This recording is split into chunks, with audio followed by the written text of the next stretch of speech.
Jesus permanece com os discípulos por 40 dias. Durante esse período, ele aparece repetidas vezes, confortando, ensinando e confirmando que realmente venceu a morte. Ele fala sobre o reino de Deus com grande paciência, respondendo dúvidas, quebrando medos e fortalecendo a fé dos seguidores. Os discípulos se reúnem frequentemente, ainda assustados com os acontecimentos recentes, mas cada aparição de Jesus traz paz e renova a esperança deles. Ele come com eles, caminha com eles e mostra sinais de que está realmente vivo, transformando o ambiente onde chega. 4:8. A promessa do Espírito Santo e a pergunta dos discípulos. Certo dia, Jesus reúne o grupo e dá uma ordem clara: não saiam de Jerusalém. Ele os instrui a esperar a promessa do Pai, o batismo com o Espírito Santo, algo totalmente novo que mudaria o mundo para sempre. Mas os discípulos, ainda com expectativa política, perguntam: Senhor, é agora que o Senhor vai restaurar o reino a Israel? Jesus responde com calma que os tempos e datas pertencem ao Pai. Porém, ele deixa uma promessa poderosa. Eles receberão poder quando o Espírito Santo vier sobre eles e serão testemunhas até os confins da terra. A missão agora está clara e será global. 9:11. A ascensão de Jesus e a mensagem dos anjos. Enquanto Jesus fala, ele começa a se elevar lentamente diante dos olhos de todos. Uma nuvem luminosa o envolve e ele desaparece no céu. Os discípulos ficam imóveis, olhando para cima, impressionados. Então 2 anjos aparecem ao lado deles e dizem: por que vocês estão olhando para o céu? Esse Jesus que foi elevado voltará assim como vocês o viram subir. A mensagem deixa o grupo maravilhado e reforça que a história ainda está longe de terminar. 12:14. Retorno ao cenáculo e união em oração. Eles descem o Monte das Oliveiras e retornam ao cenáculo em Jerusalém, onde costumavam se reunir. Ali estão Pedro, João, Tiago, André, Filipe, Tomé, Bartolomeu, Mateus, Tiago, filho de Alfeu, Simão, o Zelote e Judas de Tiago. Maria, mãe de Jesus, e várias mulheres também estão presentes, além dos irmãos de Jesus. Todos se unem numa só fé, dedicados à oração, aguardando o que Deus prometeu. O ambiente é de expectativa e reverência. 15:22. Pedro toma a palavra. É hora de escolher o substituto de Judas. Com cerca de 120 discípulos reunidos, Pedro se levanta. Ele explica que as Escrituras já haviam anunciado a queda de Judas e que era necessário escolher alguém para ocupar seu lugar. Alguém que tivesse estado com Jesus desde o batismo de João até a ascensão. Pedro relembra que Judas deixou sua função e destino por causa de sua própria escolha, e agora é preciso restaurar o número dos 12 como símbolo do novo povo de Deus. Em 23:26, Matias é escolhido como novo apóstolo. 2 nomes são indicados: José, chamado Barsabás ou Justo, e Matias. O grupo ora com sinceridade. Senhor, que conhece os corações de todos, mostra qual destes escolheste. Eles lançam sortes, e o resultado indica Matias, que é então contado entre os 12 apóstolos. A igreja continua aguardando a promessa do Espírito. Algo grandioso está prestes a acontecer. Atos 2, 1-4. O derramamento do Espírito Santo no Pentecostes. Chega o dia de Pentecostes e todos os discípulos estão reunidos no mesmo lugar, perseverando juntos, orando e esperando a promessa que Jesus havia feito. O ambiente é de expectativa, como se o céu estivesse prestes a se abrir. De repente, um som poderoso, semelhante ao de um vento impetuoso, invade a casa onde estavam. Não era um vento comum, mas algo sobrenatural, vindo diretamente de Deus. O som toma todo o ambiente, fazendo todos olharem ao redor com espanto. Então aparece algo ainda mais extraordinário. Línguas como de fogo, que se dividem e pousam sobre cada um deles. Não era fogo que queimava, mas fogo que purificava, capacitava e marcava como sinal divino. E naquele momento, todos são cheios do Espírito Santo e começam a falar em outras línguas, línguas que eles nunca haviam estudado, conforme o Espírito concedia que falassem. 5:13. A multidão se reúne e fica confusa com os sinais. Em Jerusalém havia judeus de todas as nações, vindos para a festa. Ao ouvirem o som poderoso, a multidão corre para ver o que está acontecendo. Quando chegam, ficam totalmente perplexos. Cada um ouve os discípulos falando na sua própria língua de origem. Povos diferentes começam a comentar: partos, medos, elamitas, visitantes de Roma, gente da Capadócia, da Mesopotâmia, da Líbia, do Egito e de tantos outros lugares. Todos ouvem o Evangelho em seu idioma nativo. A admiração cresce. Alguns perguntam: como isso é possível? Todos eles não são galileus? Como os ouvimos falar sobre as grandezas de Deus na língua em que nascemos? Enquanto muitos ficam maravilhados e impressionados, outros zombam e tentam desmerecer o que veem. Eles beberam vinho demais. A confusão aumenta, até que Pedro se levanta com os 11. 14:21. Pedro discursa usando a profecia de Joel. Pedro ergue a voz com autoridade e pede atenção. Ele deixa claro: ninguém aqui está bêbado, ainda é cedo demais para isso. Então explica que tudo o que está acontecendo é o cumprimento direto da profecia de Joel. Nos últimos dias, Deus derramaria seu espírito sobre toda a carne. Jovens teriam visões, velhos sonhariam sonhos, homens e mulheres profetizariam, e sinais aconteceriam na terra e no céu. Pedro declara que aquele momento marca o início de um novo tempo. Um tempo em que Deus alcançaria todas as nações. Um tempo em que o Espírito Santo estaria disponível para todos que invocassem o nome do Senhor. 22:28. Pedro fala da vida, morte e ressurreição de Jesus. Agora Pedro volta seu discurso diretamente ao centro da mensagem. Jesus Cristo. Ele relembra que Jesus foi aprovado por Deus com milagres, maravilhas e sinais. Porém, mesmo assim, foi entregue para ser crucificado. Mas essa morte não foi surpresa. Ela já havia sido anunciada pelo plano soberano de Deus. Com firmeza, Pedro afirma que a morte não pôde deter Jesus. Deus o ressuscitou, rompendo as cadeias da morte, cumprindo o que Davi havia profetizado sobre o Messias, que ele não seria abandonado no túmulo e que sua carne não veria a corrupção. Pedro explica que Jesus vive e que ele mesmo é testemunha desse fato. 29:36. A exaltação de Jesus e a conclusão poderosa de Pedro. Pedro continua explicando que Davi, embora rei e profeta, morreu e foi sepultado. Seu túmulo está ali até aquele dia. Mas Jesus não, ele ressuscitou e foi exaltado à direita de Deus.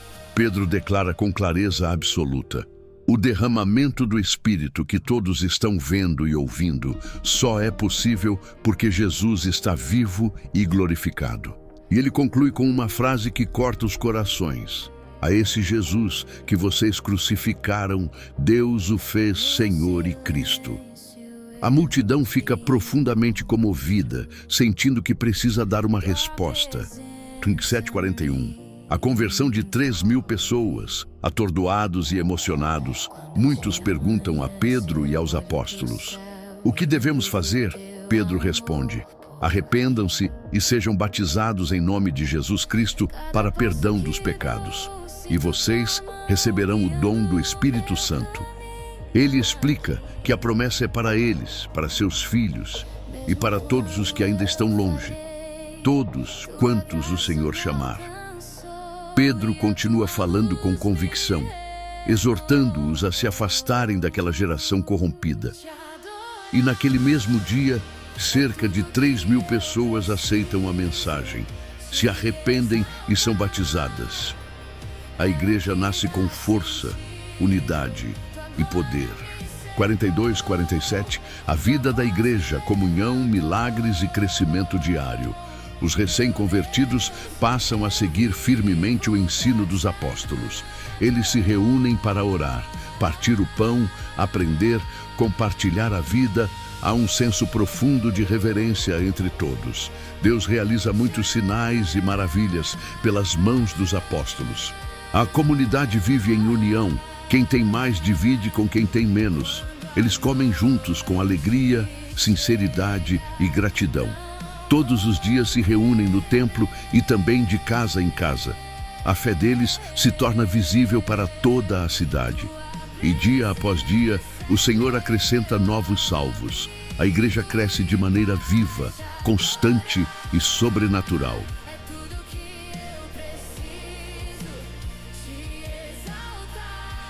Atos 3, 1-3. Pedro e João encontram o homem aleijado na porta do templo. Era a hora da oração, por volta das 3 da tarde, quando Pedro e João sobem juntos ao templo. A cidade está movimentada, com pessoas indo e vindo, muitas carregando ofertas, outras caminhando apressadas para não perder o momento de oração.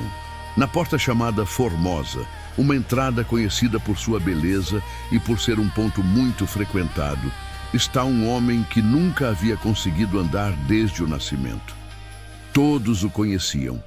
Ele era levado todos os dias até ali para pedir esmolas às pessoas que entravam. Ao perceber Pedro e João se aproximando, o homem estende a mão, esperando receber alguma moeda, como fazia com tantas outras pessoas que passavam por ali. 4:7. O olhar de Pedro e o milagre inesperado. Pedro fixa os olhos nele, assim como João. Ambos param diante do homem e Pedro diz: "Olhe para nós." O homem os encara imediatamente, acreditando que algo lhe seria dado. Então, Pedro declara com firmeza e compaixão: "Não tenho prata nem ouro, mas o que tenho, isso te dou. Em nome de Jesus Cristo, o Nazareno, levanta-te e anda." Pedro o segura pela mão direita e o ajuda a se levantar. E naquele instante, algo sobrenatural acontece. Os pés e tornozelos do homem ficam fortes. Ele se ergue pela primeira vez na vida. 8:10. O homem anda, salta e louva a Deus. O povo fica maravilhado. Com força nova em seu corpo, o homem começa a andar, depois a saltar e finalmente a correr. Ele segue Pedro e João para dentro do templo, louvando a Deus em voz alta, cheio de alegria. As pessoas dentro do templo o reconhecem imediatamente. Ele é o mesmo homem que todos viam há anos pedindo esmolas na Porta Formosa. A multidão fica completamente surpresa. Alguns levam as mãos ao rosto, outros apontam, todos maravilhados com o que acabaram de presenciar. O milagre causa comoção. As pessoas se aproximam rapidamente. 11:12. A multidão se reúne no pórtico de Salomão e Pedro começa a explicar. O homem curado não se afasta de Pedro e João. Ele segura firme nos dois, como quem não quer perder seus salvadores. Toda a multidão corre até eles no pórtico de Salomão, espantada com o que está acontecendo. Vendo a aglomeração e a admiração das pessoas, Pedro toma a palavra e pergunta: "Homens de Israel, por que vocês estão impressionados com isso? Por que olham para nós como se tivéssemos feito este homem andar por nosso próprio poder ou piedade?" Pedro deixa claro que o milagre não veio deles, mas de algo muito maior. 13:16. Pedro aponta para Jesus como a fonte do milagre. Pedro continua, dizendo que o Deus de Abraão, Isaque e Jacó, o Deus dos patriarcas, glorificou o seu servo Jesus. Ele lembra que o povo havia rejeitado Jesus, entregando-o a Pilatos, mesmo quando Pilatos queria soltá-lo. Eles escolheram libertar um assassino e mataram o autor da vida. Mas Deus ressuscitou Jesus dos mortos, e Pedro afirma que eles são testemunhas disso. Então Pedro revela o segredo do milagre. É pela fé no nome de Jesus que este homem foi curado. A fé que vem por ele restaurou completamente este homem diante de todos vocês. O foco agora não é o milagre, mas quem realizou. 17:21. Pedro chama o povo ao arrependimento com esperança. Pedro muda o tom e fala com compaixão. Eu sei que vocês agiram por ignorância, assim como seus líderes. Mas ele explica que tudo isso já havia sido anunciado pelos profetas, mostrando que o sofrimento do Messias não foi acidente, mas parte do plano de Deus. Pedro então faz um apelo direto. Arrependam-se e convertam-se, para que seus pecados sejam apagados. Assim, tempos de refrigério virão da parte do Senhor, e ele enviará novamente o Cristo, que lhes foi designado, Jesus. Pedro explica que o céu deve manter Jesus até o tempo da restauração de todas as coisas, algo que Deus já havia prometido desde os tempos antigos. 22:26. Moisés e os profetas confirmam Jesus. Pedro encerra o discurso com promessa e alerta. Pedro lembra que Moisés havia anunciado que Deus levantaria um profeta semelhante a ele e que o povo deveria ouvir tudo o que ele dissesse. Quem não desse ouvido seria excluído do povo de Deus. Ele reforça que todos os profetas, desde Samuel, apontaram para aqueles dias. Pedro então declara que os judeus são os filhos dos profetas e da aliança que Deus fez com Abraão, dizendo: em tua descendência serão abençoadas todas as famílias da terra. E conclui: Deus enviou o seu servo primeiro a vocês para abençoá-los, fazendo cada um se afastar das suas maldades. A mensagem é clara. O milagre é um convite para a transformação. Atos 4. 1:4. Pedro e João são interrompidos e presos por causa da mensagem. Enquanto Pedro ainda está falando ao povo no pórtico do templo, anunciando que Jesus é o Messias e explicando o milagre do homem curado, algumas autoridades religiosas começam a se aproximar rapidamente. Os sacerdotes, o capitão da guarda do templo e os saduceus ficam profundamente irritados, porque os apóstolos estão ensinando que Jesus ressuscitou dos mortos, algo que os saduceus rejeitavam completamente. Sem permitir que Pedro e João terminem, eles os interrompem e mandam prendê-los. A multidão fica indignada e surpresa, porque muitos estavam ouvindo, aceitando e se maravilhando com a mensagem. Mesmo assim, a prisão não impede o avanço da fé. Naquele dia, muitos que ouviram creram, e o número de homens que seguiram a Jesus chegou a cerca de 5.000. 5:7. Pedro e João diante do Sinédrio. No dia seguinte, as autoridades religiosas se reúnem em Jerusalém. É uma assembleia impressionante. Os líderes mais poderosos do judaísmo estão ali. O sumo sacerdote Anás, Caifás, João, Alexandre e outros membros da família sacerdotal. Eles mandam trazer Pedro e João para o centro da sala. O ambiente é pesado e tenso, como um tribunal. Então fazem a pergunta principal: com que poder ou em nome de quem vocês fizeram isso? O objetivo é claro: intimidar, pressionar e tentar fazer os apóstolos recuarem. 8:12. Pedro, cheio do Espírito Santo, declara que o poder vem de Jesus. Pedro, porém, não se intimida. Cheio do Espírito Santo, ele responde com coragem. Governantes e líderes do povo, se hoje somos interrogados por causa de um ato de bondade feito a um homem aleijado e sobre como ele foi curado, saibam todos vocês que foi em nome de Jesus Cristo, o Nazareno, aquele que vocês crucificaram e que Deus ressuscitou, que este homem está curado diante de vocês. Pedro vai ainda mais longe. Ele cita as Escrituras e afirma: Jesus é a pedra que vocês rejeitaram, mas que se tornou a pedra angular. E não há salvação em nenhum outro nome debaixo do céu, dado entre os homens, pelo qual devamos ser salvos. A ousadia de Pedro surpreende todos no tribunal. 13:14. Os líderes ficam admirados com a coragem dos apóstolos. Ao observar a firmeza com que Pedro e João falam, os membros do Sinédrio percebem que eles são homens simples, sem educação formal nas escolas rabínicas. Ainda assim, sua coragem é evidente. Eles reconhecem algo inconfundível. Estes homens estiveram com Jesus. Além disso, o homem curado está ali, de pé, ao lado deles. Saudável, firme, vivo, não há como negar o milagre. Por mais que quisessem acusar, não encontram argumento algum. E 18. O Sinédrio tenta calar os apóstolos. Sem ter o que dizer, eles mandam retirar Pedro e João da sala para discutir entre si. Eles conversam preocupados. Não podemos negar que eles fizeram um milagre claro, e todos em Jerusalém já sabem disso. Mas, se deixarmos isso continuar, mais pessoas vão acreditar. Então decidem uma estratégia. Eles chamam Pedro e João de volta e ordenam com firmeza que eles não falem mais no nome de Jesus. É uma tentativa de impedir o movimento antes que cresça ainda mais.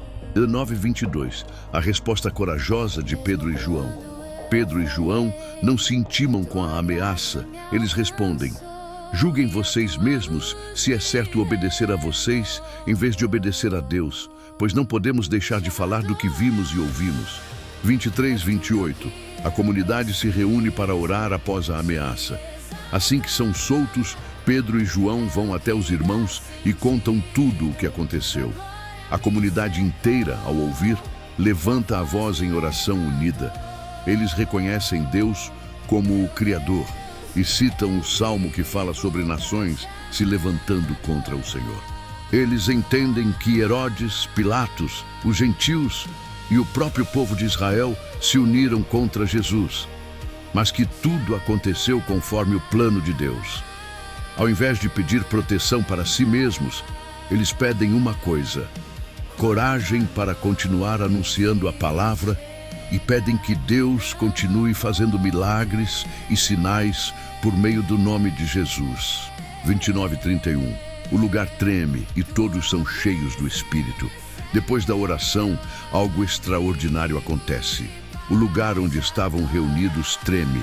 Não era um terremoto comum, era um sinal da presença de Deus.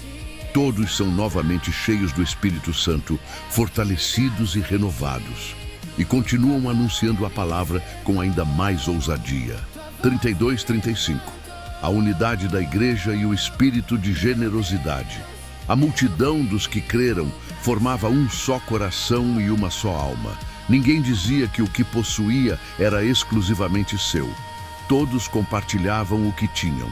Com grande poder, os apóstolos davam testemunho da ressurreição do Senhor Jesus e a graça de Deus era evidente sobre todos. Ninguém passava necessidade. Os que tinham propriedades vendiam e entregavam o valor aos pés dos apóstolos, que distribuíam conforme a necessidade de cada um. Era uma comunidade transformada, viva e unida. 36:37. Barnabé, um exemplo de generosidade. Entre os discípulos havia um homem chamado José, um levita de Chipre. Os apóstolos o apelidaram de Barnabé, que significa filho da consolação, um nome que combinava com seu caráter bondoso e encorajador. Barnabé possuía um campo, vendeu-o e colocou o valor aos pés dos apóstolos, mostrando seu amor pela obra e sua confiança na comunidade. Ele se tornaria, no futuro, um dos grandes líderes da fé, companheiro de Paulo e exemplo para toda a igreja. Atos 5:1-4. Ananias e Safira tentam enganar a comunidade. No meio daquela grande onda de generosidade e sinceridade dentro da igreja, surge um episódio trágico envolvendo um casal, Ananias e Safira. Eles vendem uma propriedade, assim como muitos outros haviam feito, mas decidem combinar algo entre si.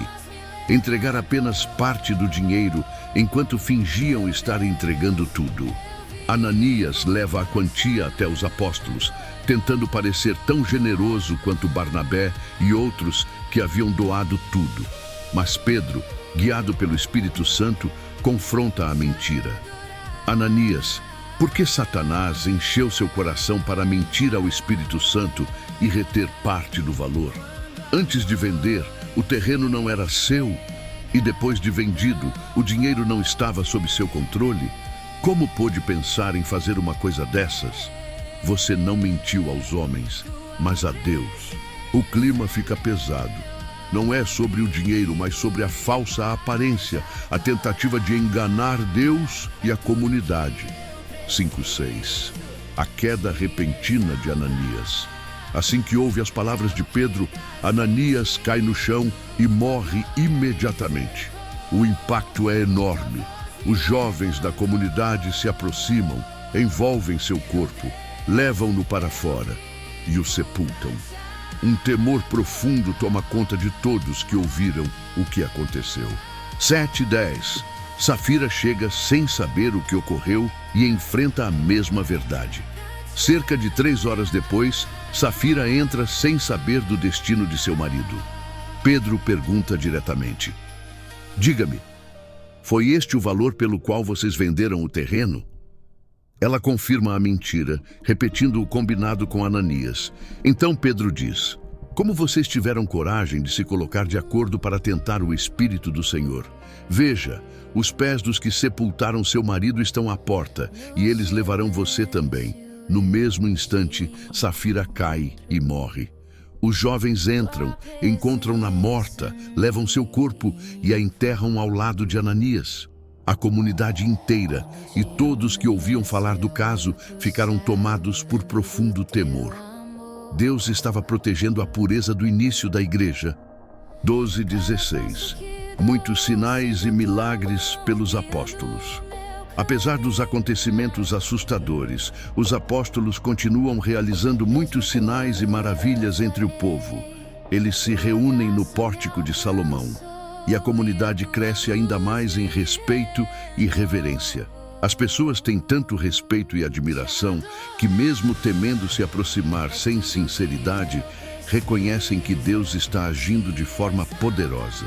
A multidão traz os enfermos para as ruas, colocando-os em macas e esteiras, esperando que ao menos a sombra de Pedro passasse sobre eles. E muitos são curados dessa forma.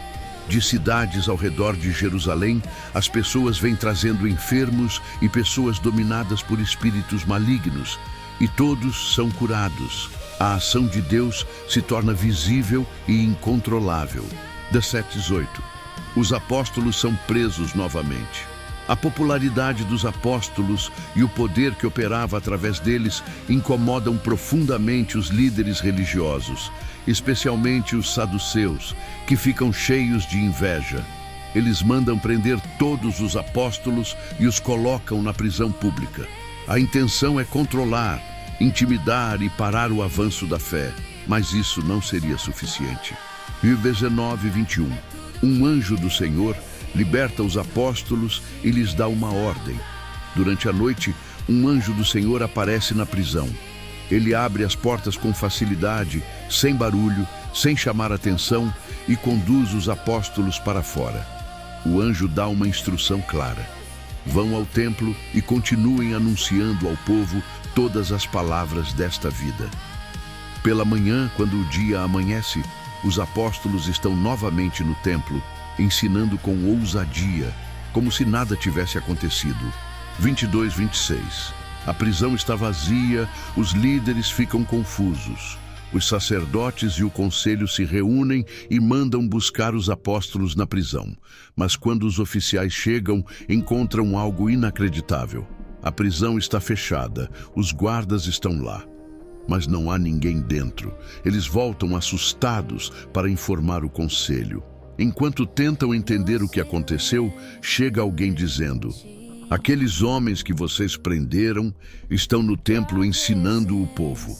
Então, o capitão da guarda vai com seus homens, mas sem violência, porque temem que o povo se revolte contra eles. 27:32. Pedro e os apóstolos diante do conselho. Devemos obedecer a Deus. Os apóstolos são trazidos de volta perante o sinédrio. O sumo sacerdote os repreende.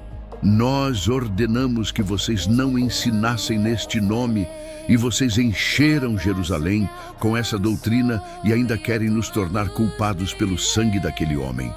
Mas Pedro e os demais apóstolos respondem com firmeza: é preciso obedecer a Deus e não aos homens. O Deus de nossos pais ressuscitou Jesus, a quem vocês mataram. Deus o exaltou como príncipe e salvador para dar arrependimento e perdão. Nós somos testemunhas dessas coisas, e também o Espírito Santo, que Deus dá aos que lhe obedecem. Eles não recuam, não se intimidam, falam com convicção. 3:39. A fúria do conselho e o conselho sábio de Gamaliel. Ao ouvir isso, os líderes ficam furiosos, tão irritados que pensam em matar os apóstolos. Mas então se levanta Gamaliel, um fariseu respeitado, mestre da lei, honrado por todo o povo. Ele pede que os apóstolos sejam retirados por um momento e diz aos líderes: tenham cuidado com o que vão fazer com estes homens. Ele lembra de líderes passados que se revoltaram e cujos movimentos logo desapareceram. Se o movimento dos apóstolos for humano, ele vai acabar. Mas então ele fala algo profundo. Mas se isso vem de Deus, vocês não poderão detê-los e podem até se ver lutando contra Deus. As palavras de Gamaliel acalmam o conselho. 40. Os apóstolos são açoitados e ameaçados. O conselho decide não matá-los, mas ainda quer puni-los. Eles mandam trazer os apóstolos, mandam açoitar cada um deles, uma punição dolorosa e humilhante, e novamente ordenam que não falem mais no nome de Jesus.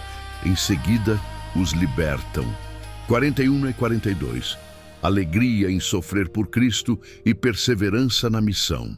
Surpreendentemente, os apóstolos saem do conselho cheios de alegria porque foram considerados dignos de sofrer por causa do nome de Jesus. E continuam sua missão sem hesitar. Todos os dias, no templo e nas casas, eles continuam ensinando e anunciando que Jesus é o Cristo. Nem ameaças, nem prisões, nem açoites conseguem deter o movimento. A fé cresce, o evangelho avança e nada consegue parar o que Deus iniciou.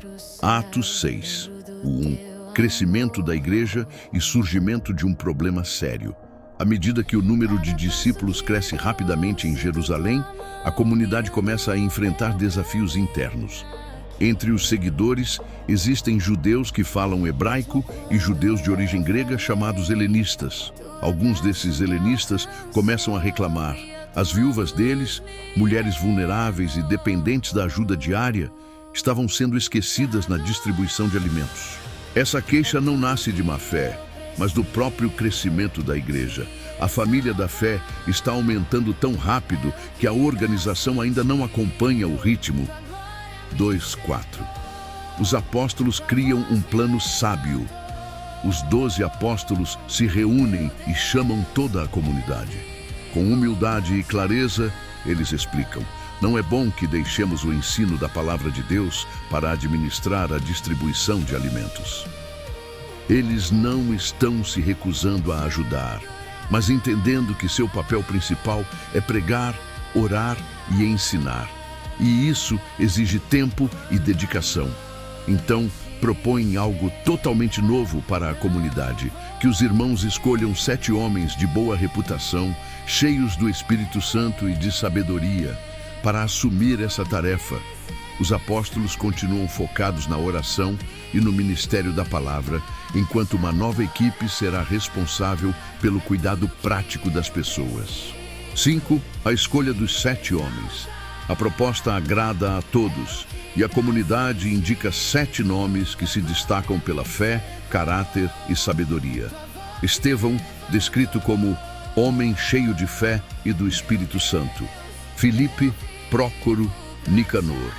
Timão, Pármenas, Nicolau, um convertido de Antioquia.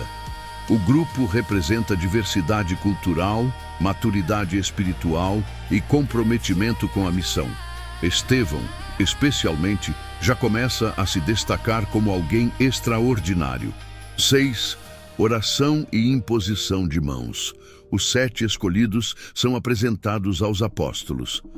Num momento de reverência e unidade, os apóstolos oram por eles e impõem as mãos, abençoando e consagrando esses homens ao serviço. É um marco histórico.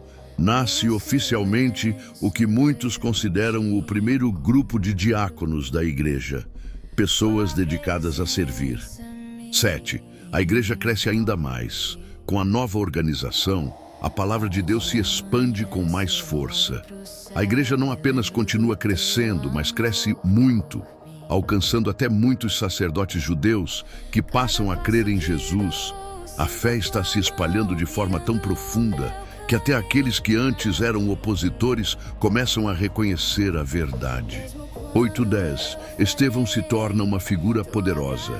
Entre os 7, Estevão se destaca de forma extraordinária.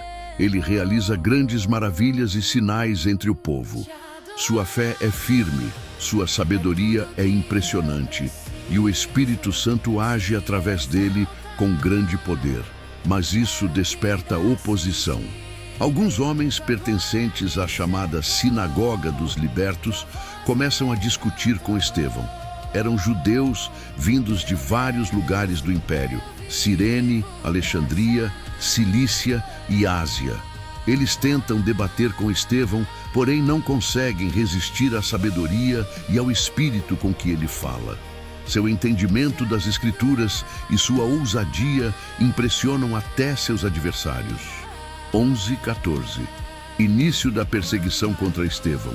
Incapazes de vencê-lo com argumentos, seus oponentes apelam para a falsidade.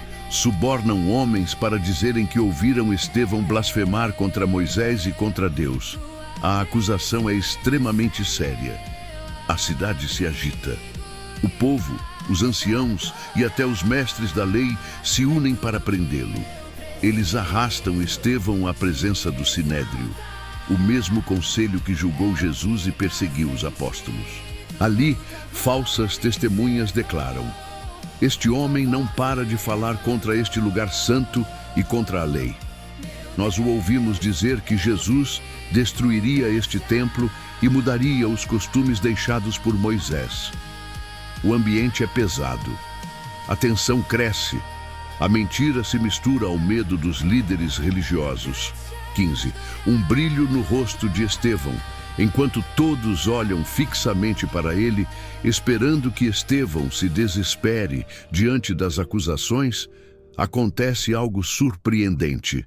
O rosto dele parece o rosto de um anjo. Não é que ele brilhe literalmente como luz intensa, mas sua expressão transmite paz, segurança e a presença de Deus. Mesmo cercado de ódio e injustiça, há algo sobrenatural na calma dele. É o prenúncio de que algo grandioso e dramático está prestes a acontecer no capítulo seguinte. Atos 7. 1. O sumo sacerdote inicia o julgamento. O sinédrio está reunido. O ambiente é pesado, cheio de líderes religiosos tensos, orgulhosos e convictos de que Estevão é culpado. O sumo sacerdote olha fixamente para ele e faz a pergunta que dará início à defesa mais poderosa da história da igreja. É verdade isso? Silêncio absoluto. E então, Estevão, cheio do Espírito Santo, começa um discurso que atravessa séculos. Ele não fala para se defender, mas para revelar a verdade. 2:8. Estevão conta a história começando de Abraão. Ele inicia lembrando como Deus chamou Abraão ainda na Mesopotâmia. Abraão vivia entre povos idólatras quando o Senhor lhe disse para sair da terra natal e partir para o lugar que ele mostraria. Abraão obedeceu sem saber para onde estava indo. Deus prometeu dar aquela terra aos descendentes dele, mesmo antes de Abraão ter filhos.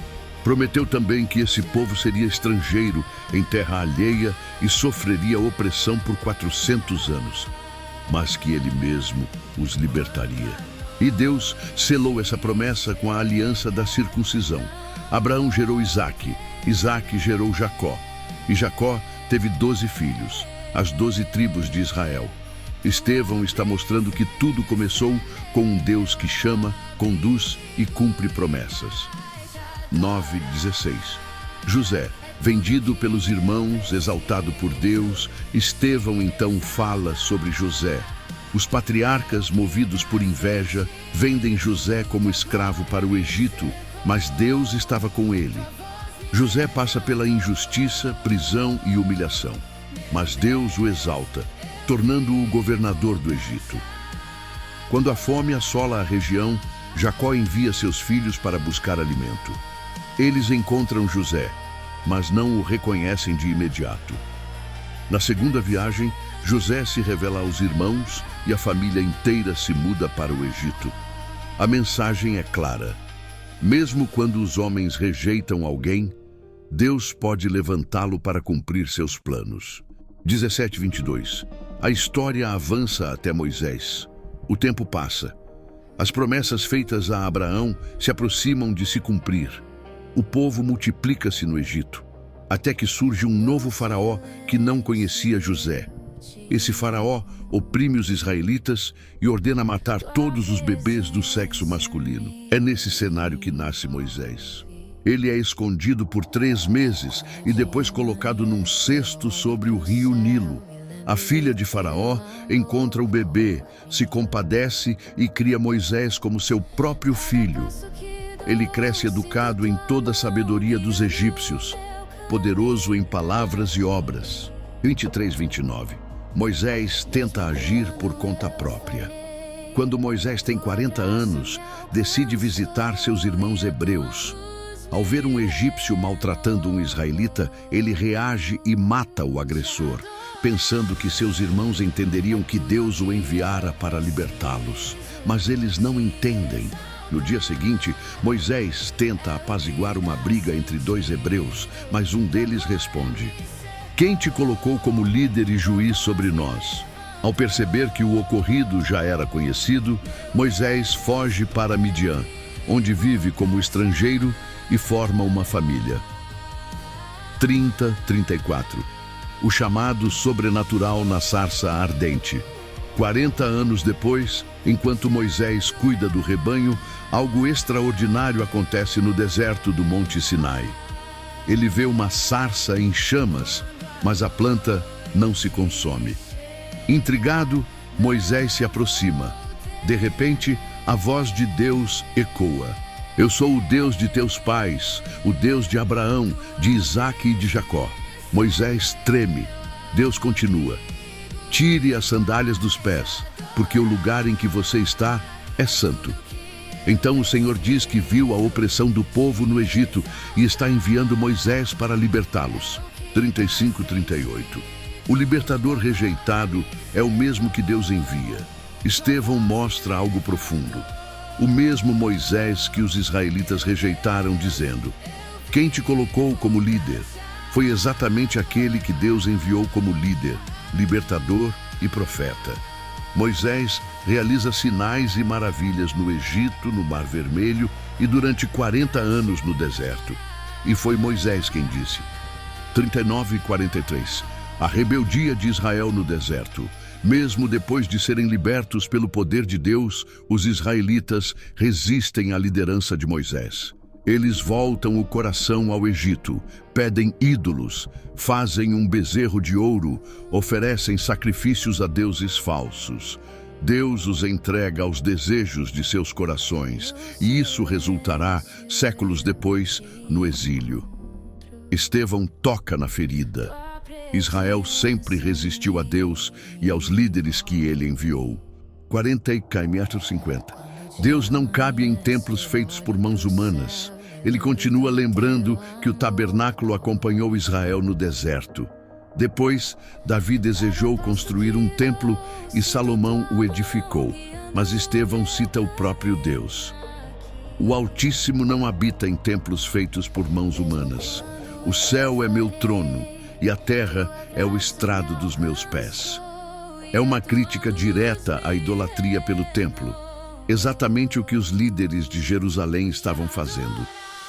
51:53. Estevão confronta os líderes com coragem. Agora, cheio do Espírito, ele declara algo que deixa o Sinédrio furioso. Vocês sempre resistem ao Espírito Santo. Assim como seus pais fizeram, vocês também fazem. Ele acusa. Eles perseguiram os profetas, mataram os que anunciaram a vinda do justo e agora crucificaram o próprio Messias. Receberam a lei, mas não obedeceram. É como se Estevão segurasse um espelho diante deles. E eles não suportam ver a verdade. 54, 56, a visão gloriosa de Estevão. Os líderes rangem os dentes de raiva, mas Estevão, cheio do Espírito Santo, levanta os olhos para o céu e vê algo extraordinário, a glória de Deus, e Jesus em pé à direita do Pai, não sentado, em pé, como quem recebe e honra o primeiro mártir da igreja. Estevão exclama: eu vejo o céu aberto e o Filho do Homem em pé à direita de Deus. Eles não suportam ouvir isso. 57:60, a morte de Estevão, o primeiro mártir. Os líderes tapam os ouvidos, gritam e avançam sobre ele. Arrastam-no para fora da cidade e começam a apedrejá-lo. As pedras atingem Estevão, mas ele ora: Senhor Jesus, recebe o meu espírito. Caindo de joelhos com o corpo ferido, ele clama com voz forte: Senhor, não os culpes por este pecado. E então ele adormece. Ao lado, segurando as capas dos que o apedrejam, está um jovem chamado Saulo. Esse momento mudará a história. Atos 8, 1-3. Grande perseguição e o avanço inesperado do Evangelho. Após a morte de Estevão, um clima de terror toma conta de Jerusalém. A perseguição se intensifica de forma brutal.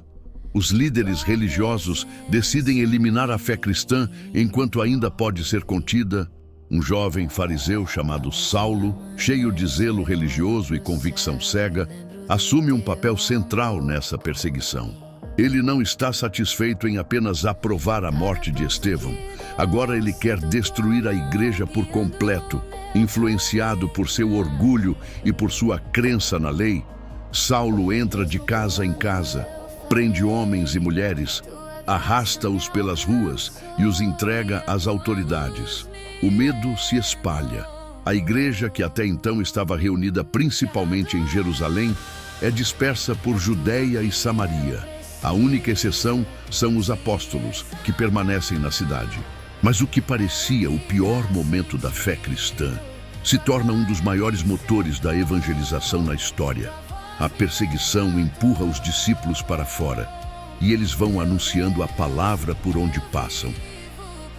4:8. Filipe em Samaria. Milagres, libertações e grande alegria.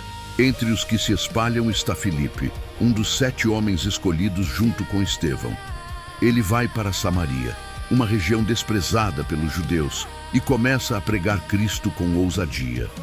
As multidões prestam atenção às suas palavras, não apenas pela mensagem, mas também pelos sinais impressionantes que acontecem. Espíritos impuros saem de muitas pessoas. Paralíticos e coxos são curados. Milagres se multiplicam.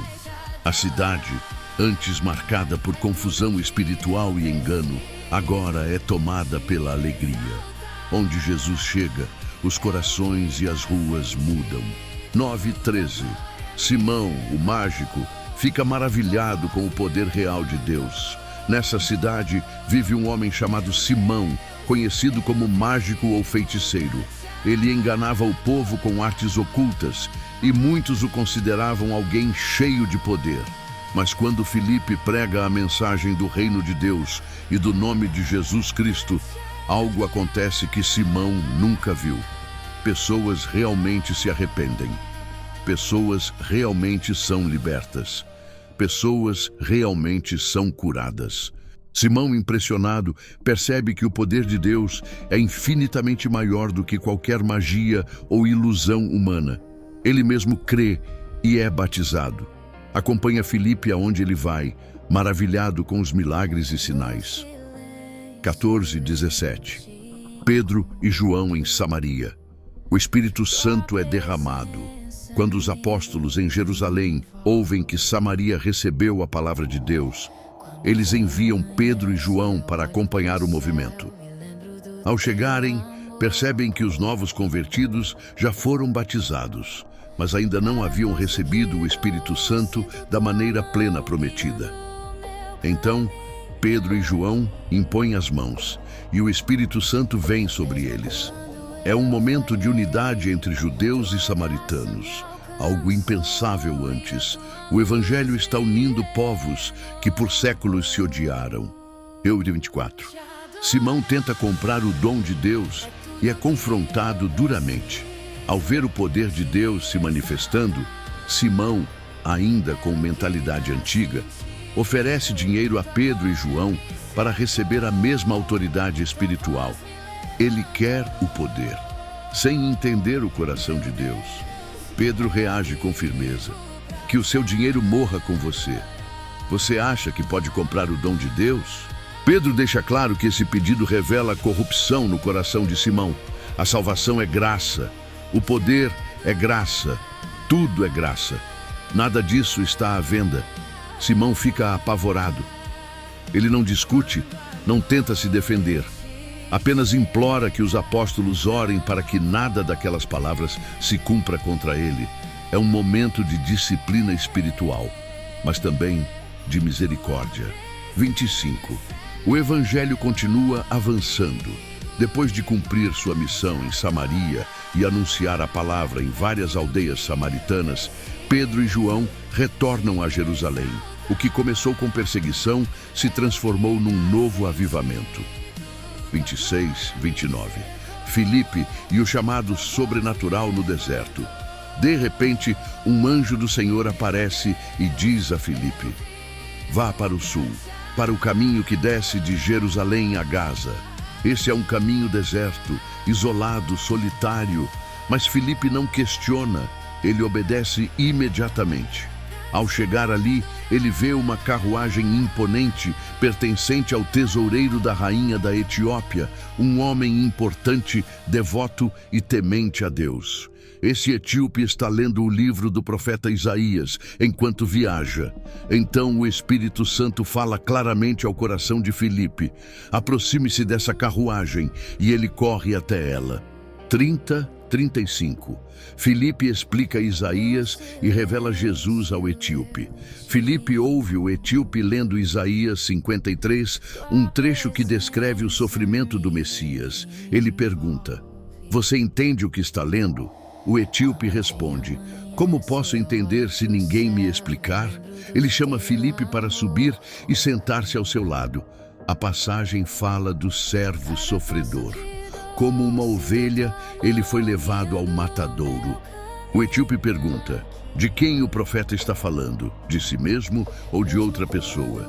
Então, começando por aquela escritura, Filipe anuncia Jesus, o cordeiro que se entregou, o justo que sofreu, o Salvador prometido.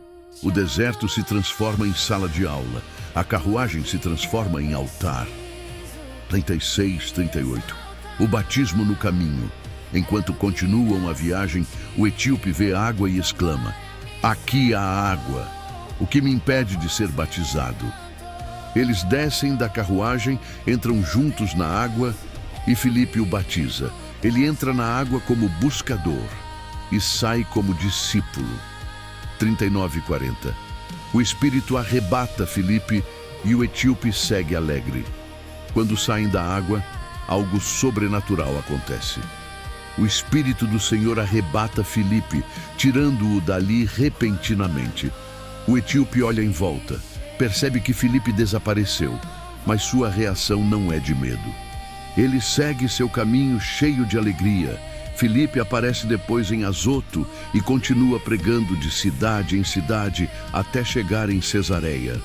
O Evangelho está cruzando fronteiras, vencendo perseguições, alcançando povos distantes, e isso é apenas o começo. Atos 9, 1 e 2. Saulo, o perseguidor implacável e a caçada aos cristãos. Enquanto a igreja cresce e o Evangelho avança, há um homem que se levanta com determinação feroz para destruir tudo isso: Saulo de Tarso. Ele respira ameaças e violência. cada palavra sua carrega ódio contra os seguidores de Jesus. Ele não está satisfeito em caçar cristãos em Jerusalém. Agora quer ir além. Por isso, vai até o sumo sacerdote e pede cartas oficiais para as sinagogas de Damasco, autorizando-o a prender homens e mulheres que pertencem ao caminho. Saulo quer acabar com essa fé. Ele quer destruir todo o movimento que proclama Jesus como o Messias. Ele se considera defensor da lei, mas está profundamente enganado. Sua viagem a Damasco é uma missão de guerra. Mas Deus está prestes a interromper esse caminho de forma surpreendente. 3:6. A luz do céu e o encontro que muda tudo. Quando Saulo está se aproximando de Damasco, algo acontece de forma repentina e avassaladora. Uma luz vinda do céu brilha ao redor dele, mais forte do que qualquer claridade que já viu. A luz o derruba no chão. Ele perde o controle, perde a força, perde o domínio. E então uma voz ecoa, poderosa, clara, dirigida apenas a ele. Saulo, Saulo, por que você me persegue? Tremendo, Saulo pergunta: Quem és tu, Senhor? A resposta explode dentro dele. Eu sou Jesus, a quem você persegue. Nesse momento, tudo que Saulo acreditava cai por terra. Toda sua justiça própria desmorona. Toda sua certeza religiosa se revela cega. Jesus continua: Levante-se e entre na cidade. Lá lhe será dito o que você deve fazer. Saulo tenta levantar, mas quando abre os olhos, não enxerga nada. A glória que viu é tão intensa que seus olhos não suportam. Os homens que viajavam com ele ouvem a voz, mas não veem ninguém. Eles precisam pegar Saulo pela mão e guiá-lo. O perseguidor forte agora é como uma criança dependente. 7:9. 3 dias de cegueira, silêncio e transformação. Eles chegam a Damasco. Saulo continua sem enxergar. Durante 3 dias, ele não come e não bebe. É como se o mundo tivesse parado. Ele está sozinho com seus pensamentos, orações e arrependimento. Aquele homem seguro de si agora está quebrado e, pela primeira vez, verdadeiramente aberto para Deus. 10:12. O chamado de Ananias e a visão dupla. Enquanto Saulo permanece em silêncio, Deus fala com um discípulo em Damasco chamado Ananias. Ora, Ananias. Ele responde: Eis-me aqui, Senhor.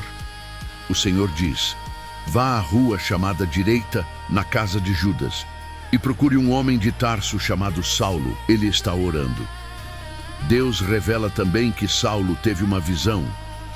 Um homem chamado Ananias entra, impõe as mãos sobre ele e ele recupera a visão. Mas Ananias fica confuso e assustado. 13:14. O medo de Ananias. Senhor, esse homem nos persegue. Ananias responde: Senhor, tenho ouvido muitas coisas sobre esse homem.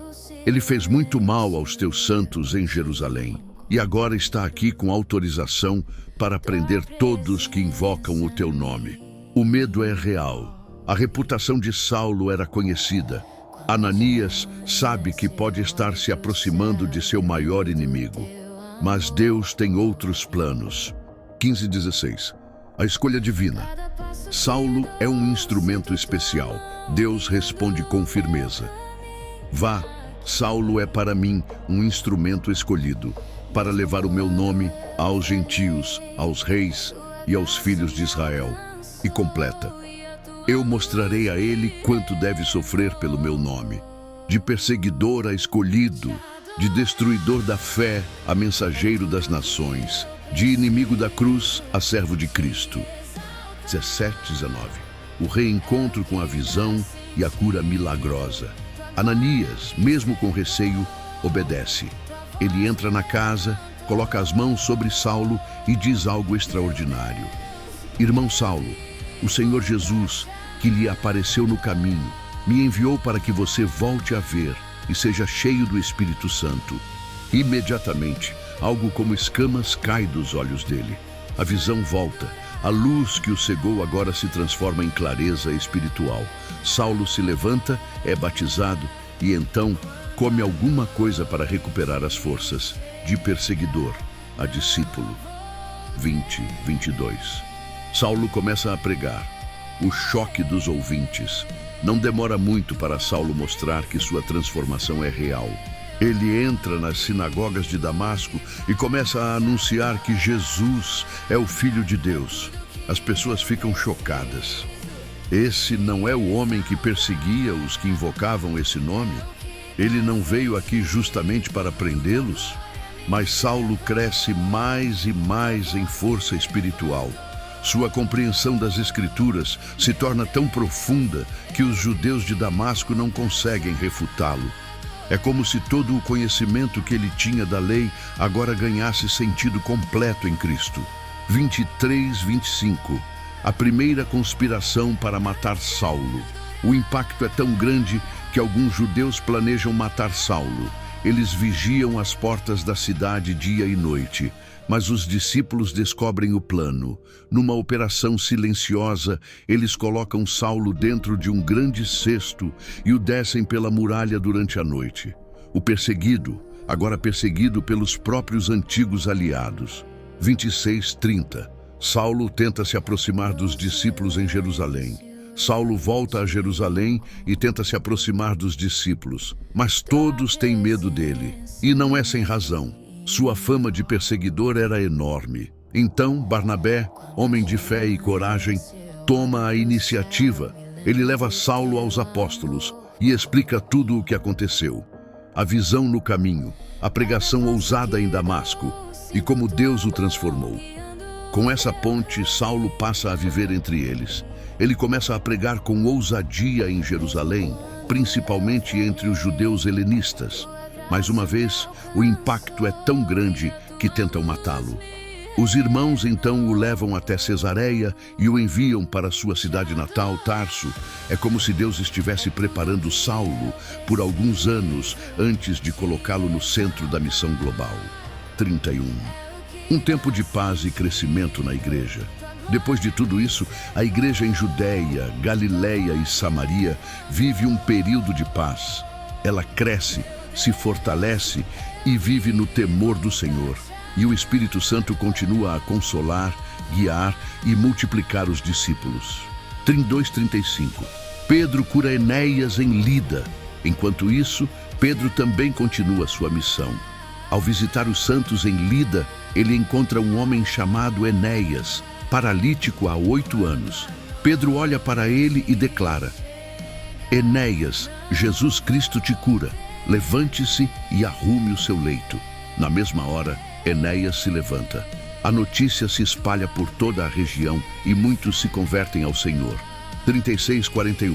A ressurreição de Tabita, Dorcas, em Jope. Em Jope, há uma discípula chamada Tabita, ou Dorcas, conhecida por suas obras de bondade e caridade. Ela adoece e morre. A igreja, desesperada, manda chamar Pedro. Quando ele chega, as viúvas ao redor mostram as roupas que Dorcas costurava. Era uma mulher de coração gigante. Pedro manda todos saírem, ajoelha ao lado do corpo e ora. Depois diz: Tabita, levante-se. Ela abre os olhos. Vê Pedro. Senta-se. Pedro a ajuda a se levantar e a apresenta viva à comunidade. A notícia corre por toda a cidade e muitos creem no Senhor. 42:43. Pedro permanece em Jope. Pedro fica em Jope por muitos dias, hospedado na casa de um homem chamado Simão, o curtidor. Esse detalhe parece pequeno, mas está preparando o cenário para o capítulo seguinte, quando Deus vai abrir definitivamente as portas da fé para todas as nações. Atos 10, 1-8. Cornélio, um homem que busca a Deus, recebe uma visão surpreendente. Em Cesareia vive um centurião romano chamado Cornélio, comandante de 100 soldados. Embora seja romano e não judeu, ele teme a Deus, é generoso com os necessitados e ora constantemente. Numa tarde, enquanto orava, Cornélio tem uma visão clara. Um anjo de Deus aparece diante dele. O mensageiro celestial o chama pelo nome, deixando-o assustado, mas atento. O anjo diz que Deus viu suas orações e ofertas e que agora ele deve enviar homens até Jope para buscar um homem chamado Simão, chamado Pedro, que está hospedado na casa de um curtidor chamado Simão, perto do mar. Cornélio não hesita. Ele chama 2 servos de confiança e um soldado temente a Deus e envia os 3 imediatamente para Jope. 9:16. Pedro ora e recebe uma visão misteriosa sobre pureza e inclusão. No dia seguinte, enquanto os enviados de Cornélio estão a caminho, Pedro sobe ao terraço da casa para orar ao meio-dia. Com fome, ele espera a refeição e, nesse momento, cai em um estado de visão. Pedro vê o céu aberto e algo como um grande lençol descendo, segurado pelas 4 pontas. Dentro dele há todo tipo de animais, quadrúpedes, répteis e aves. Uma voz diz: "Levanta-te, Pedro, mata e come." Pedro recusa: "De jeito nenhum, Senhor. Nunca comi algo impuro ou proibido." A voz responde com firmeza: "Não chame de impuro aquilo que Deus purificou." Isso acontece 3 vezes. Depois, o lençol é recolhido ao céu. Pedro fica profundamente confuso, sem entender o que Deus está querendo mostrar. 17:23. A chegada dos enviados e a orientação do Espírito Santo. Enquanto Pedro pensa sobre o significado da visão, o Espírito Santo fala com ele: "3 homens estão aí procurando você. Desça e vá com eles sem hesitar, pois eu os enviei." Pedro desce, encontra os homens enviados por Cornélio e descobre o motivo da visita. Cornélio, um homem justo e temente a Deus, recebeu a ordem de chamá-lo. Pedro os acolhe e oferece hospedagem para aquela noite, algo que já demonstra que Deus está quebrando barreiras culturais entre judeus e gentios. 20:33. O encontro histórico entre Pedro e Cornélio. No dia seguinte, Pedro parte para Cesareia com alguns irmãos judeus. Cornélio os espera, ansioso, e já reuniu sua família e amigos próximos. Quando Pedro entra, Cornélio se ajoelha aos seus pés, mas Pedro o levanta imediatamente, dizendo: "Levante-se, eu também sou apenas um homem." Pedro, olhando ao redor, percebe a grande quantidade de gentios reunidos. Ele confessa que, segundo a tradição judaica, não era permitido a um judeu entrar na casa de um gentio, mas completa: "Deus me mostrou que eu não devo chamar ninguém de impuro ou indigno." Cornélio explica que há 4 dias teve a visão e que todos ali estão preparados para ouvir tudo o que Deus mandou Pedro dizer. 34:43. Pedro anuncia Jesus para pessoas que nunca ouviram o Evangelho. Pedro começa seu discurso com uma verdade poderosa: "Agora eu entendo que Deus não faz acepção de pessoas." Ele fala sobre Jesus, como ele foi ungido pelo Espírito Santo, fez o bem, curou os oprimidos, morreu na cruz e ressuscitou ao 3º dia. Pedro explica que Jesus foi visto por testemunhas, que ele é o Senhor de todos e que todos os profetas anunciaram que quem crê nele recebe perdão dos pecados. 44:48. O Espírito Santo desce sobre gentios pela primeira vez. Enquanto Pedro ainda está falando, algo extraordinário acontece. O Espírito Santo desce sobre todos que estão ouvindo. Os judeus que acompanharam Pedro ficam maravilhados. Gentios estão recebendo o Espírito da mesma forma que eles receberam em Pentecostes. Eles falam com ousadia e glorificam a Deus. Pedro então declara: "Se Deus lhes deu o mesmo Espírito que a nós, quem somos nós para impedir?" E ordena que todos sejam batizados em nome de Jesus Cristo. Cornélio e sua casa tornam-se oficialmente parte da família da fé, um marco que muda toda a história da igreja. Atos 11:1-3. A notícia chega a Jerusalém e gera questionamentos. Os apóstolos e os irmãos que estavam na Judéia logo ficam sabendo que pessoas gentias, não judias, haviam recebido a palavra de Deus e o Espírito Santo. Isso gera espanto e preocupação. pois até então muitos acreditavam que apenas judeus podiam participar da fé cristã. Quando Pedro volta a Jerusalém, alguns dos irmãos judeus mais conservadores o confrontam. Eles dizem: "Você entrou na casa de homens incircuncisos e comeu com eles." O tom é sério e Pedro percebe que precisa explicar detalhadamente tudo o que aconteceu. 4:14. Pedro conta a visão e revela como Deus conduziu tudo. Pedro então narra desde o início. Conta sua visão em Jope, o lençol descendo do céu cheio de animais considerados impuros, a voz dizendo: "Mata e come", sua recusa e a resposta celestial: "Não chame impuro aquilo que Deus purificou." Ele explica que isso aconteceu 3 vezes, reforçando que era algo de grande importância. Em seguida, Pedro relata que 3 homens enviados por Cornélio chegaram exatamente naquele momento e que o Espírito Santo o orientou diretamente. Vá com eles sem hesitar. Ele descreve a ida a Cesareia, o encontro com Cornélio e como o centurião também teve uma visão de um anjo que o mandou chamar Pedro para ouvir palavras que trariam salvação a ele e a toda a sua casa. Tudo estava claramente sendo guiado pelo próprio Deus. 15:18. O Espírito Santo confirma a decisão divina. Pedro continua: "Quando eu comecei a falar, o Espírito Santo desceu sobre eles, assim como desceu sobre nós no princípio." Isso deixa a assembleia surpresa. Pedro lembra das palavras de Jesus: "João batizou com água, mas vocês serão batizados com o Espírito Santo." Então Pedro conclui: "Se Deus deu a eles o mesmo dom que deu a nós, quem sou eu para impedir a obra de Deus?" Ao ouvir isso, a comunidade em Jerusalém se acalma. Eles glorificam a Deus e dizem: "Então, Deus concedeu também aos gentios o arrependimento para a vida." A igreja finalmente entende que o plano de Deus é maior do que imaginavam. 19:21. O Evangelho chega a novos lugares e cresce entre gentios. Após a morte de Estevão, muitos cristãos fugiram da perseguição e foram para regiões distantes como Fenícia, Chipre e Antioquia. No início, eles só anunciavam a palavra aos judeus.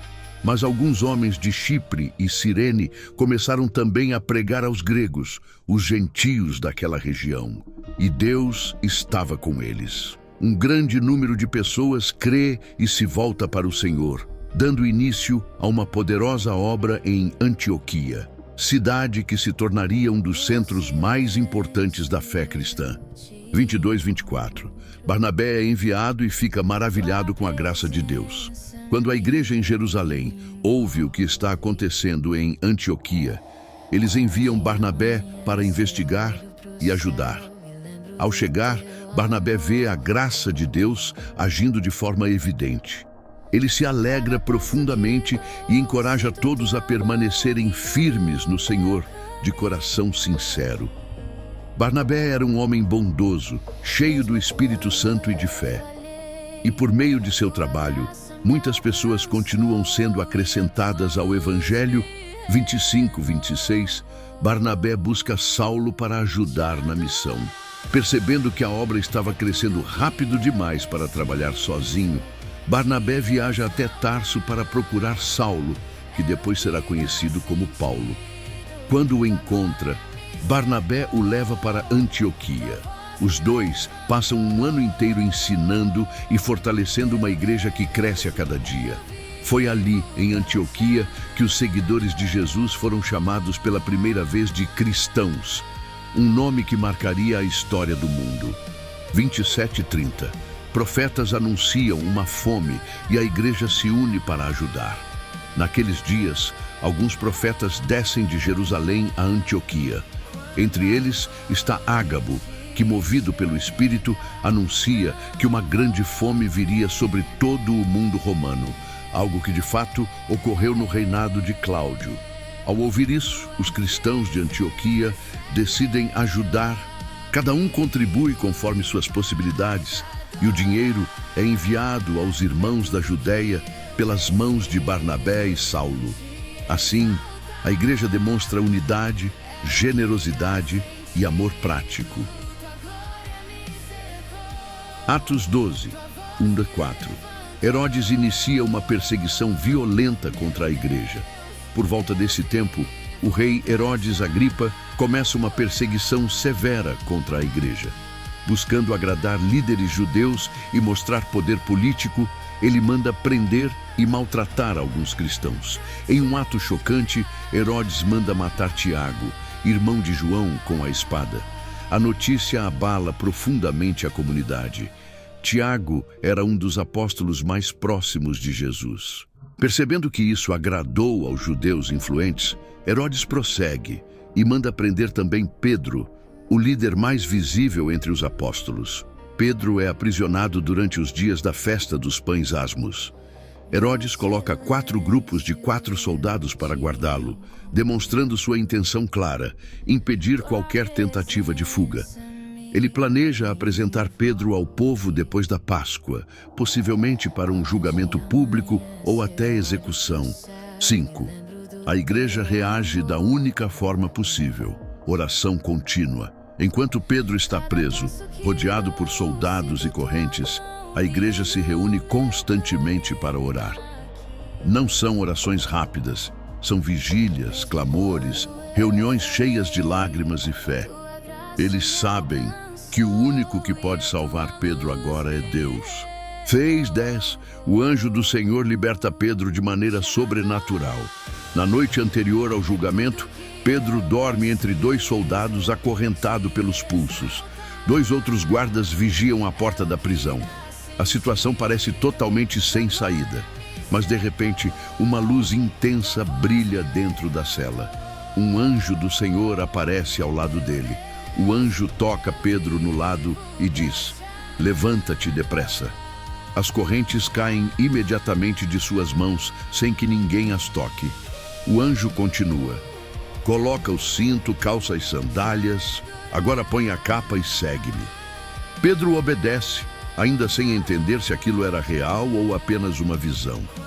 Eles passam pelo primeiro e pelo segundo posto de guardas, e ninguém percebe nada. Quando chegam ao grande portão de ferro que dá para a cidade, o portão se abre sozinho, como se obedecesse à ordem do céu. Pedro segue o anjo por uma rua, e então o anjo desaparece. 11. Pedro percebe: Deus o salvou de forma milagrosa. Somente nesse momento, Pedro recupera totalmente a consciência. Ele diz para si mesmo: "Agora sei, de fato, que o Senhor enviou seu anjo para me libertar das mãos de Herodes e de tudo o que o povo judeu esperava." A morte que parecia certa foi cancelada pelo poder de Deus. 12:17. Pedro vai à casa onde a igreja ora e ninguém acredita que seja ele. Pedro se dirige à casa de Maria, mãe de João Marcos, onde muitos irmãos estavam reunidos orando por ele. Ele bate na porta e uma serva chamada Rode vai atender. Quando ela ouve a voz dele, fica tão emocionada que nem abre a porta. Ela corre para dentro dizendo: "Pedro está lá fora, é ele." Mas os irmãos não acreditam. Eles dizem: "Você está fora de si."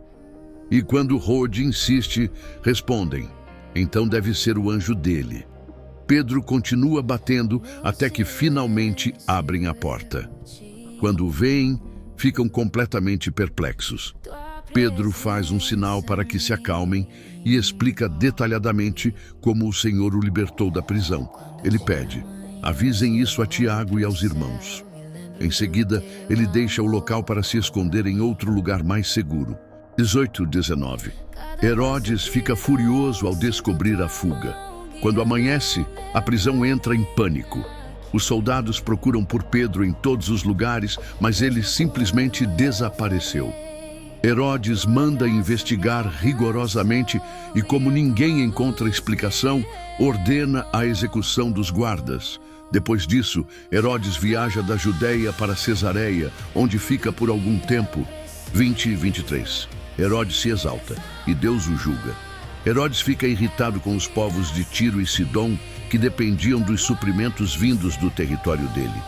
Eles tentam fazer as pazes, pedindo ajuda com a mediação de Blasto, um funcionário importante. Em um dia marcado para um pronunciamento, Herodes veste suas roupas reais, senta-se no trono e faz um discurso cheio de pompa. O povo, tentando agradá-lo, grita: "É voz de Deus e não de homem." Herodes aceita a adoração. Ele não dá glória a Deus. Então, imediatamente, um anjo do Senhor o fere por causa de sua arrogância. Ele cai, gravemente atingido. Pouco tempo depois, morre em profunda humilhação. Aquele que tentou destruir a igreja é destruído pela própria mão de Deus. 24:25. A palavra de Deus continua crescendo. Enquanto Herodes cai, o evangelho se levanta. A palavra de Deus cresce, se espalha e alcança ainda mais pessoas. Barnabé e Saulo completam sua missão de auxílio aos irmãos da Judéia e retornam, levando consigo João Marcos. Atos 13, Apenas 1:3.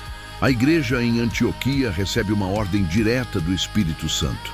Na vibrante igreja de Antioquia, um grupo de líderes espirituais servia ao Senhor com jejum e oração. Entre eles estavam Barnabé, Simeão, chamado Níger, Lúcio de Cirene, Manaém, que havia crescido junto com Herodes o tetrarca, e Saulo. Esse ambiente era cheio de fervor espiritual. Enquanto ministravam ao Senhor, o Espírito Santo fala claramente, uma ordem que mudaria o curso da história cristã. Separem para mim Barnabé e Saulo para a obra a que os tenho chamado. A igreja não hesita. Eles jejuam novamente, impõem as mãos sobre os dois e os enviam. Esse momento marca o início da primeira grande viagem missionária da igreja. 4:6. Barnabé e Saulo atravessam o mar e chegam a Chipre. Movidos pelo Espírito, Barnabé e Saulo partem para Seleucia e dali navegam até a ilha de Chipre. Eles atravessam toda a ilha anunciando a palavra de Deus nas sinagogas judaicas, levando também João Marcos como ajudante. Ao chegarem a Pafos, encontram um homem influente chamado Sérgio Paulo, o procônsul romano, descrito como inteligente e curioso. Ele deseja ouvir a palavra de Deus. Mas ao seu lado está Bar Jesus, também chamado Elimas, um mágico e falso profeta judeu que tenta impedir Sérgio Paulo de crer. 7:12. O confronto entre Paulo e o mágico Elimas. Elimas tenta atrapalhar a mensagem usando sua influência e manipulação para desviar o procônsul da fé. Então Saulo, que a partir daqui começa a ser chamado de Paulo, cheio do Espírito Santo, encara o mágico com firmeza e declara: "Filho do diabo, inimigo de toda justiça, sempre distorcendo os caminhos do Senhor. Agora a mão do Senhor está sobre você. Ficará cego por algum tempo e incapaz de ver a luz do sol." E imediatamente uma escuridão cai sobre Elimas. Ele fica tateando, buscando alguém para guiá-lo pela mão. Ao ver isso, Sérgio Paulo fica profundamente impressionado, não apenas com o milagre, mas com a mensagem do Senhor, e crê. 13:15. Paulo segue viagem e chega a Antioquia da Pisídia. Os missionários deixam Pafos e navegam até Perge, na Panfilha.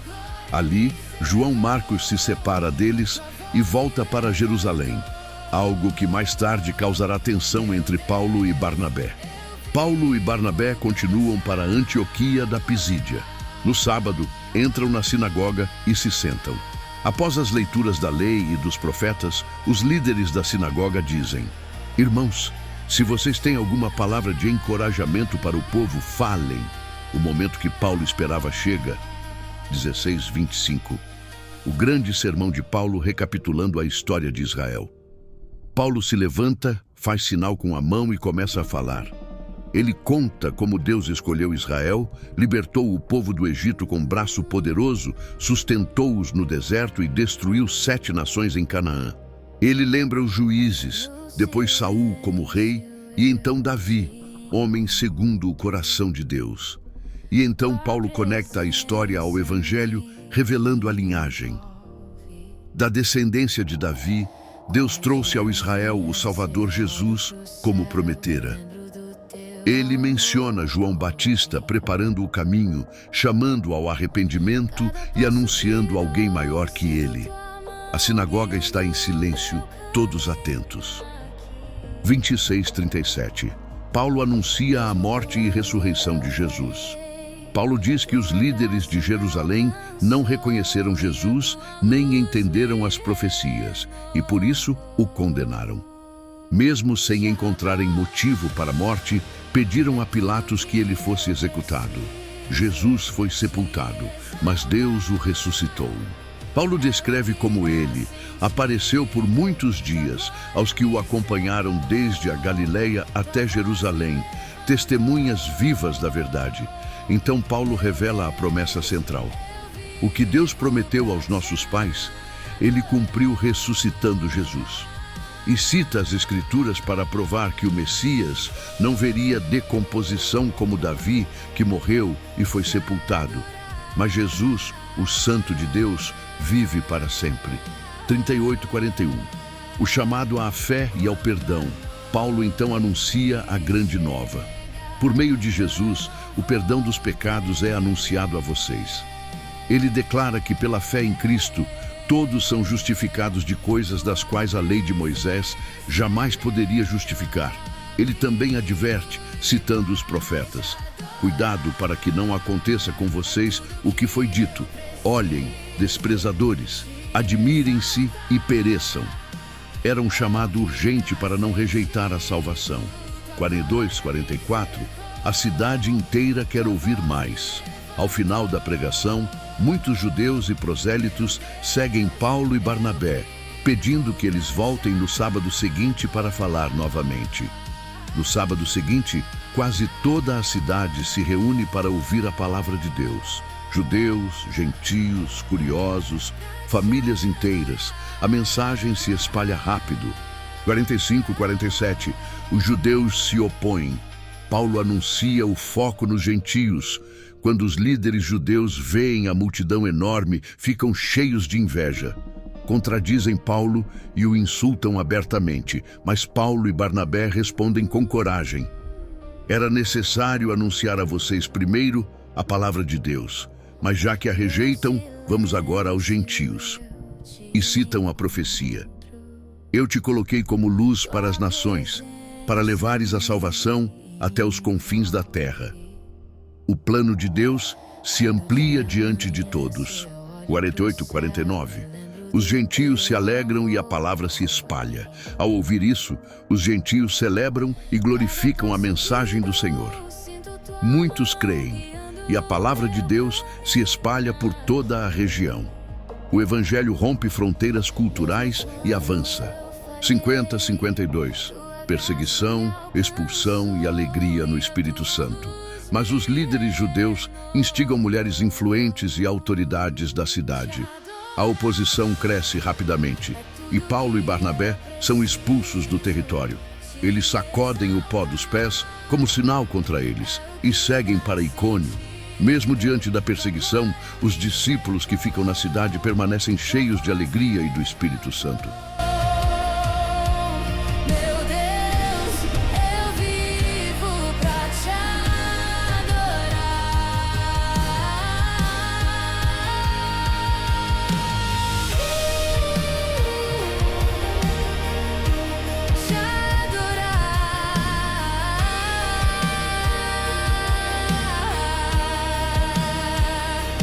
Quando a noite chegar,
silêncio eu te encontro.